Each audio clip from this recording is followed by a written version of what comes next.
Olá, meus amores, beleza? A gente vai continuar a correção dos exercícios, tá? Estamos lá na página 96 e aí já tá quase acabando, nós estamos quase fechando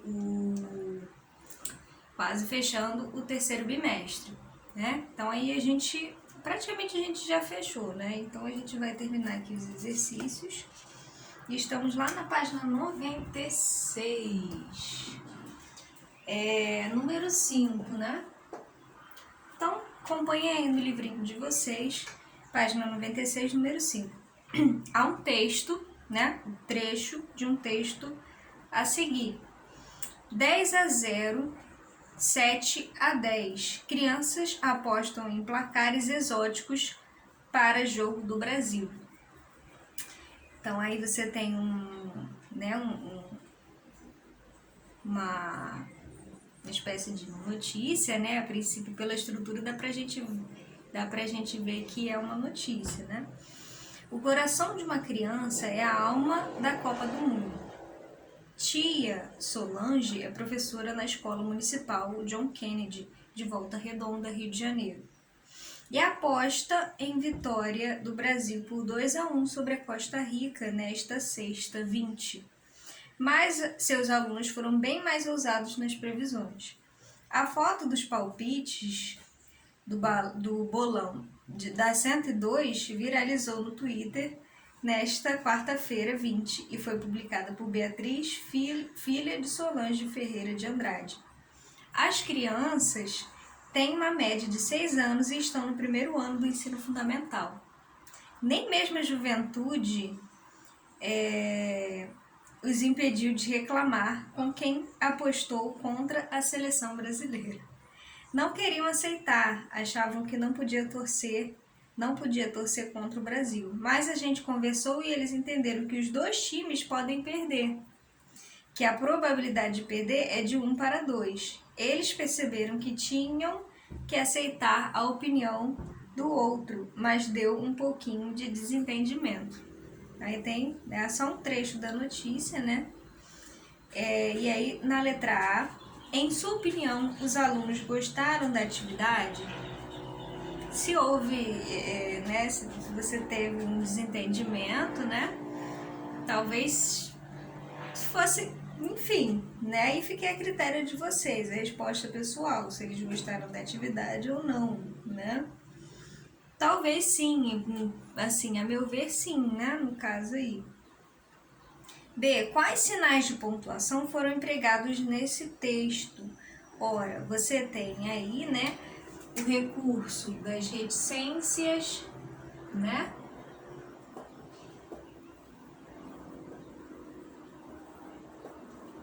Das reticências. Você tem ponto final também. Você tem aspas, né? Ponto final, aspas, parênteses,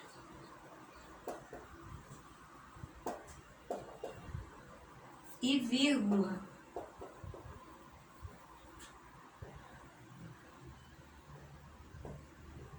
E a vírgula, né? No caso aí. C. Com que função o sinal de reticências foi empregado? Então, aí no próprio título, né, você tem lá 10-0, 7-10, reticências. Qual foi a intenção, né, de quem escreveu essa manchete de colocar essas reticências aí no título, por exemplo, né? No título, no caso aí, né, se vocês responderam, foi para indicar uma pausa. E dentro dos colchetes para indicar que alguns trechos foram suprimidos. Talvez aí também para indicar uma continuidade, porque você não teve só você não, né, como são várias crianças, então não tem só esses dois exemplos de resultado aí, de supostos resultados, né? Você tem mais. Então, para não prolongar, colocar o resultado de todo mundo, que todo mundo apresentou, então ele colocou a reticência aí para poder dar essa ideia de continuidade também, né? Ok? Na letra D, você tem assim: relacione a função das aspas a cada trecho abaixo, na página 97. Página 97, acompanhando o livro de vocês. Letra D, na página 97. Relacione a função das aspas a cada trecho abaixo. Então, na letra A você tem tia. B, você tem bolão. Na letra C não vai dar para copiar aqui não, né? Muito grande. Bolão da 102. Bolão da 102. Na letra C tem quase que um parágrafo todo, né? Praticamente o parágrafo todo da notícia, o último parágrafo. Na letra A, tia. B, bolão. E C, não queriam aceitar, achavam que não podiam torcer contra o Brasil, mas a gente conversou aquela parte do trecho do último trecho da notícia. Para que serve as aspas nesse caso aqui, do tia, né? O tia, né? Para marcar o início e o fim de uma fala? Para indicar que o termo foi utilizado com sentido figurado? Ou para destacar uma expressão? O que vocês acham? Para indicar que o termo foi utilizado com sentido figurado. Sentido figurado, né? Por que o sentido figurado, professora? Porque não é propriamente a tia natural, biológica, né, dessas crianças. A gente sabe que nessas fases iniciais, né, as crianças costumam chamar os professores de tio, tia, né? Mais uma questão aí também de proximidade, né? Essa relação de proximidade, de chamar todo mundo que não é pai nem mãe de tia, de tio, tia, né? Até amorosa também, né? Depois de um tempo as crianças crescem, né, e chamam seus professores pelo nome, ou chamam de professores também, né? Isso é mais uma coisa mais, né, característica das fases iniciais, das séries iniciais. Então, bolão da 102, para que servem essas aspas? Para que foi utilizado o recurso das aspas nesse caso, nessa expressão? Para marcar o início e o fim de uma fala, para indicar que o termo foi utilizado com sentido figurado, ou para destacar uma expressão. Para destacar uma expressão.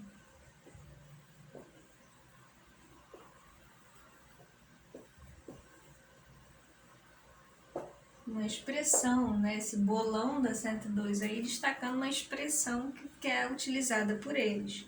E por último, para marcar o fim, o início e o fim de uma fala. Então, nesse trecho aí, não queriam aceitar, achavam que não podia torcer contra o Brasil, mas a gente conversou e eles entenderam que os dois times... Então, essa foi a marca, né? A materialização de um discurso, do discurso, né, da professora, no caso aí, né? Então, foi marcado o início, né? O início... Desculpa aqui, raio B. Só aqui. O início e o fim, né, de um discurso, de uma fala, certo? Qual é a função dos parênteses no texto lido? Qual seria a função dos parênteses no texto lido? Então, inicialmente, a gente tem lá Escola Municipal John Kennedy, de Volta Redonda, aí Volta Redonda, aí a gente tem lá